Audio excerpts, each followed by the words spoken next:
focus. They'll just take the Karma instead. And that does mean that, you know, if they wanted to go Senna Kench, good luck with that. Not able to deny the Kench away from the Varus, if KT wanted to do that. Yeah. And the Rumble is still available, so you go for the Xin Zhao, you leave the Rumble available. Even Thresh is still open, you know, another strong option here for the Varus, so you can get a little bit of extra poke in. The Karma, you know, shielding is not going to be all that great against consistent poke. I'm going to take the Renekton away instead. This is something that we haven't really talked about. Works really well with the Rumble. Has a very low win rate if you're just tuning in. It was 1 in 8 last week, so even though his priority is very high, he has not been successful. As for T1 now, you know, do they show their hand on their AD carry, pick up something like a Jinx here, or do they just simply wait and kind of leave that for later? Because there's a lot to solve right now as T1. You're dealing with a lot of CC, a lot of poke. And they're just gonna grab the Jhin right away. And Jhin is great in terms of matching the range. His poke isn't going to be as deadly, you know, if everyone's on the same page, if they 100% want it. But I think it's going to guarantee you prio in the lane you put him in. It really discourages T1 from, you know, something like a Gnar pick here. If they're going to run something like a Gnar, you know, now they definitely don't want to, but you could put the Karma on Faker. So we don't know where this Karma is going to go, top or mid. We'll find that answer right now when this last pick comes through. If I'm T1, I put that Karma straight into the top lane. I mean, I know everybody is very upset with Canna right now, and for good reason. Wukong. Yeah. So it's not going to be the top lane. Karma will be mid. So you'll have the Lucian top for KT, or like a Renekton mid into the Karma. So it'll be an interesting matchup there.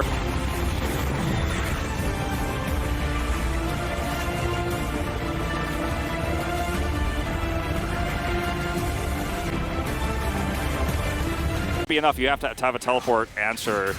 Okay, Doran is waiting a little bit of time, but at the end of the day, you can just flash on in and get that stun down. The teleport from Faker is trying to absorb pressure, but it is not going to work out very well. It's not going to give him any kills.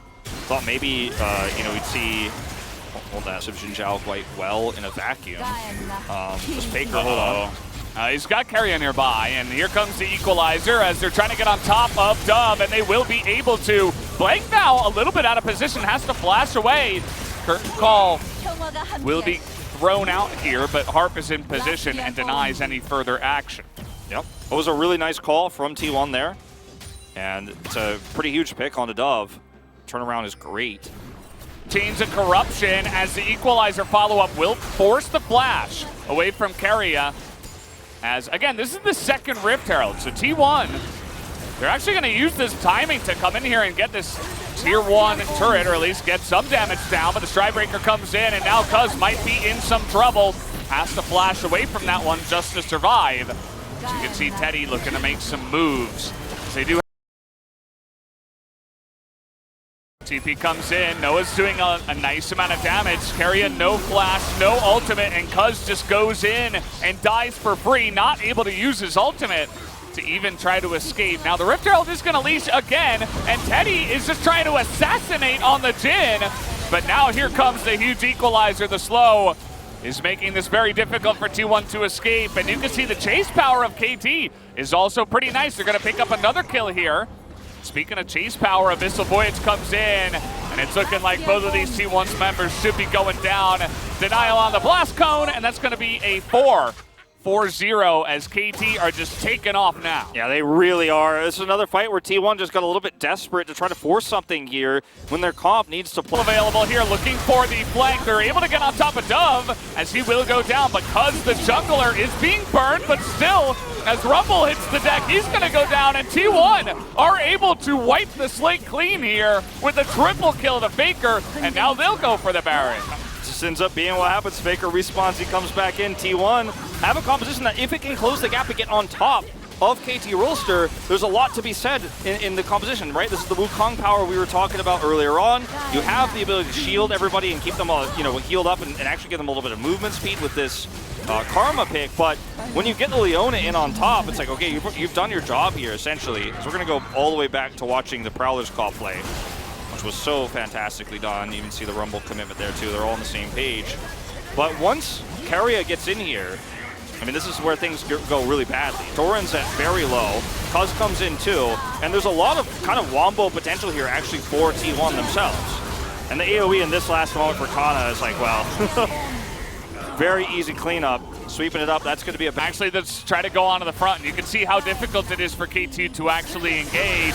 As here we go, that is a really nice ultimate onto Noah, as he has no flash, and he will just immediately go down.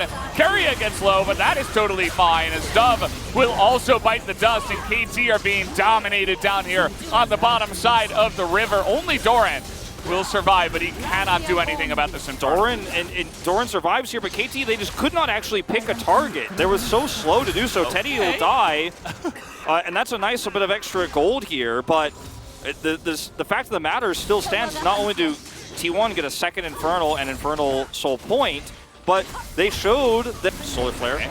This time around, though, the TP does come in, and the Devourer is in a good position, as Doran will get into that backline. He is quite tanky, but it does not seem to matter, as Dove is just going to get isolated, and so will Noah. KT have fallen apart, and T1 have immediately jumped on top of them, and they are pushing to try to end this game. Yeah, Redemption going to make it even easier to make that happen. He tosses it down. They are pushing down the mid lane.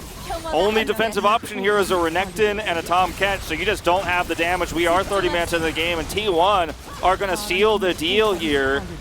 Doran and Harp going to do what they can to delay, but the inevitable is crashing down upon them. All right, Doran is going to get devoured. He is a Renekton, but it doesn't seem to matter. As nice stopwatch, but Cuz is going to be the one sacrifice. Another stopwatch will get the job done as they finally kill the Croc, and the Nexus will go down. T1 will take the 2-1 victory tonight as they do kill the final Nexus. It was a battle. It was back and forth. KT had opportunities, but T1 were the better team in the end. T1 were the better team in the end, and they had way better team fights in that last game. KT were so indecisive. You're playing a poke composition, right? You're playing a comp that needs to set up first and chip away before T1 can come to you. But in so many of these fights we saw with the Renekton, it felt like KT said our only win condition is actually to use the Renekton to try to kill the Jhin, or actually try to kill the front line first, and then we can play the team fight out. But when you're walking into these team fights and T1 have a Wukong and they're engaging so well, when you do actually close that gap into them, T1's very happy to take those fights. And, you know, we just needed to see better 5v5s from KT. At the end of the day, it was a very close series, very back and forth, even the last game there. Keria, you see, Danny came over, and I believe it was Danny came over and actually kind of grabbed his shoulder there. He was in bad condition. And, you know, Faker helped make it happen. I think you could vote for Canna, Faker, or Keria here, but we're going to watch these final moments. 레넥 나 되게 못 잡는다 이거. 레넥 미드 가면 끝나면 안 돼. 미드 가자. 오케이. 미드 가자. 40초거든. 내가 일단 몸 댈게. 탱자자. Sam, we're gonna move. 레넥. 야 진짜 얘네 약해. 얘네 많이 약해. 무조건 해. 무조건. And we're winning no matter what. Like there's like no basically like 100% we push. There's no doubt we can win. 한 명 점사하는데 비비면 되네. 오케이. 왼쪽 거부터 왼쪽 거. 왼쪽 오케이. 아트라시도 되고. Hit the left one, go calling the turret. It's actually been like a big topic in Korean comms right now, because sometimes teams actually miscall at the last moments because they're not actually shooting the right turret. 빨리. 이퀄리스 퍼져. 내가 더블 써줄게 이거 바로 turret. 나이트. 다행이네. 굿. 다행이네. It's like basically